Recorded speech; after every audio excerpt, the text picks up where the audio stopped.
Bonjour les terminales STL, donc du coup je continue moi dans la même journée la deuxième partie. Donc c'est notre dernière vidéo, donc voilà on aura fini le programme. Donc là, différent de ce qu'on a fait la dernière fois on connaissait la proportion de la population totale, là on la connaît pas, donc voilà. Et ça s'appelle pas pareil, donc faites attention aussi quand des fois ils vous aident dans les énoncés, des fois non, mais des fois ils vous aident. Des fois, ils vous disent calculer un intervalle de fluctuation, calculer un intervalle de confiance. Intervalle de fluctuation, c'est quand on connaît le pourcentage de la population totale et qu'on a une fréquence observée et qu'on regarde si cette fréquence est dans l'intervalle ou pas. Ce qu'on a fait la dernière fois. L'estimation, ils ne vous donnent pas, donc ça s'appelle un intervalle de confiance, ils ne connaissent pas le pourcentage de la population totale. D'accord? On connaît juste, on prend un échantillon.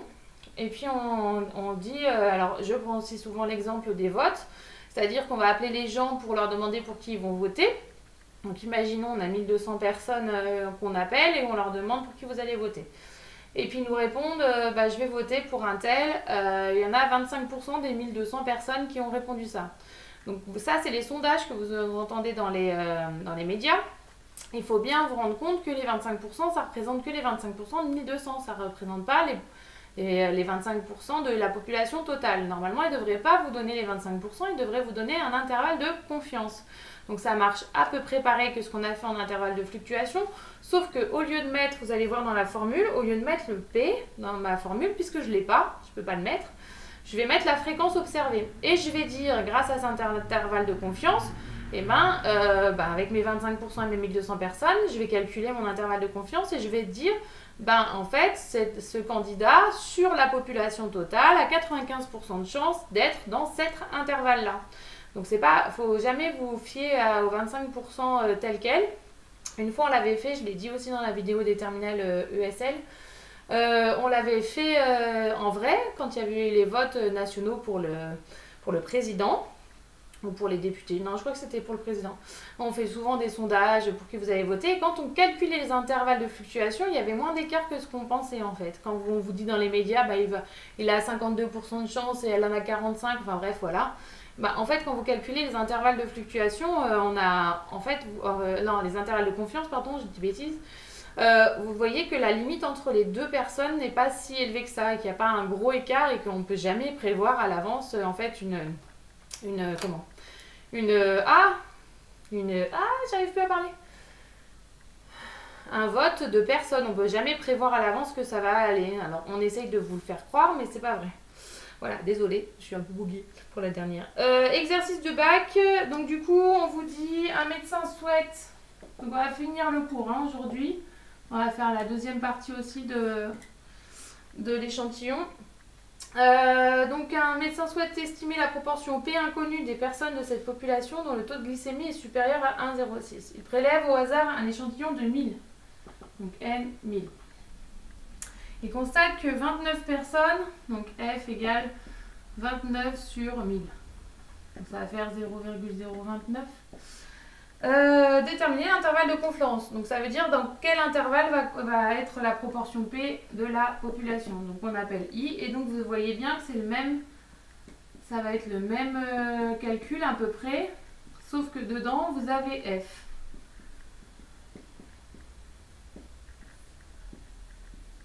Hop.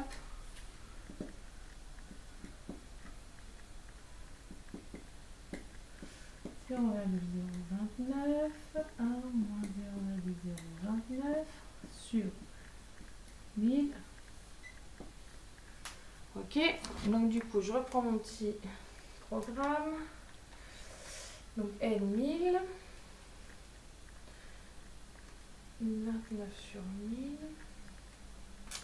Donc je trouve avec ma calculette 0,0185. Je vais mettre à 10-3 comme on a fait pour l'autre. Donc du coup ça va faire 0,018. Donc même s'il y a un 5 derrière le 8, je fais toujours en dessous. Pour le deuxième, je trouve 0,039 avec un 4 derrière, mais en fait je passe au-dessus, donc ça fait 0,040.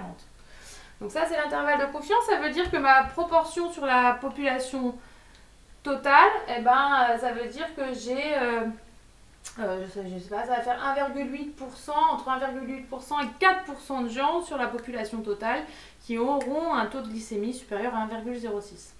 Donc ça, c'est pas tout à fait la même...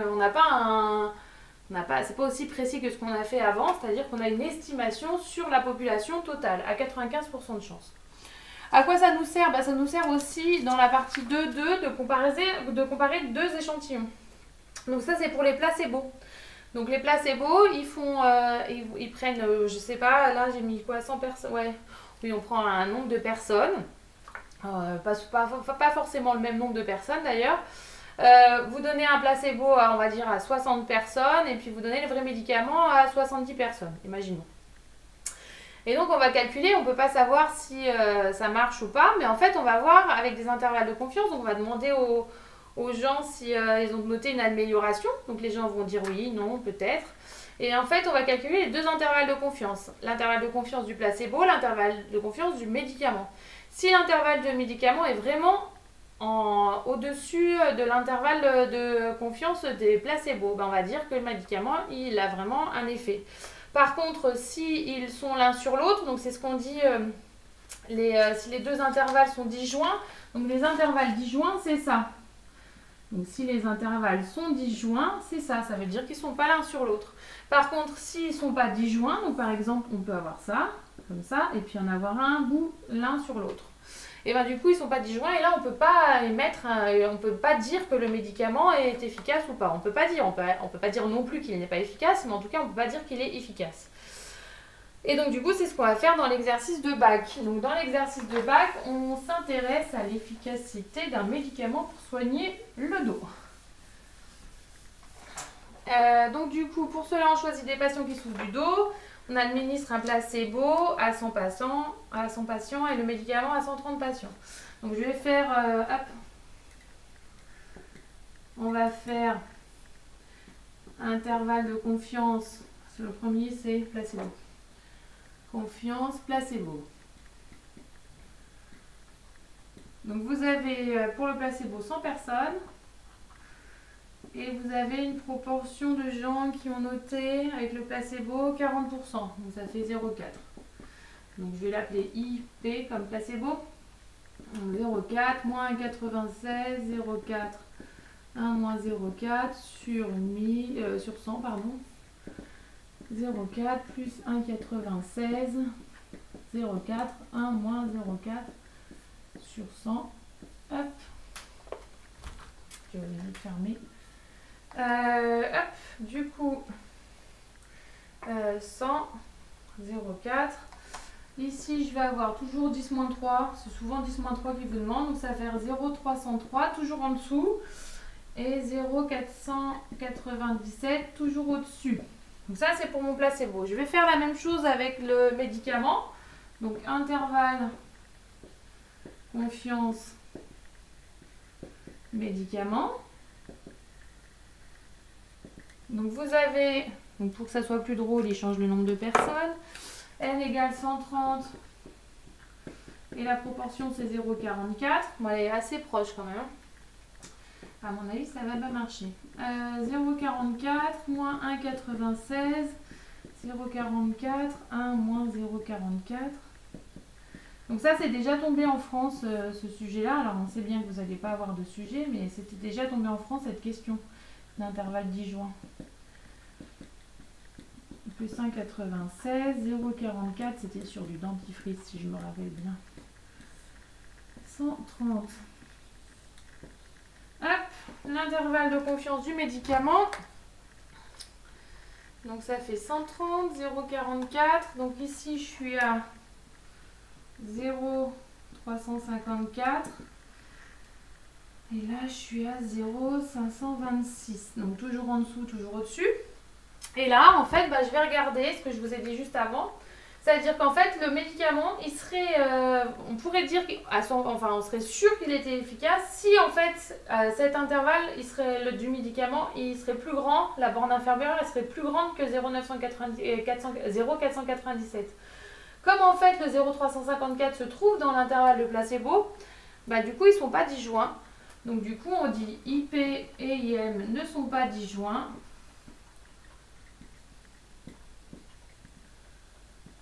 on ne peut pas dire que le médicament, en tout cas on ne peut pas affirmer que le médicament soit efficace.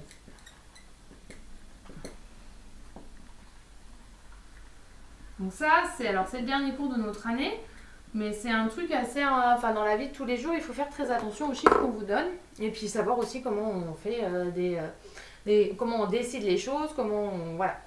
Parce que vous allez peut-être voir des médicaments plus tard ou des laboratoires. Donc savoir comment on décide de mettre un médicament, comment on décide aussi pour les gens qui ont des malformations, des problèmes cardiaques ou des problèmes respiratoires avec les pesticides par exemple, comment on fait pour déterminer s'il y a un impact ou pas. Voilà, et ben je vous laisse avec ce dernier cours. C'était la dernière fois qu'on se voyait en virtuel. Enfin, vous me voyez en virtuel et moi je ne vous vois pas du tout. Et ben j'espère vous revoir vite et à bientôt.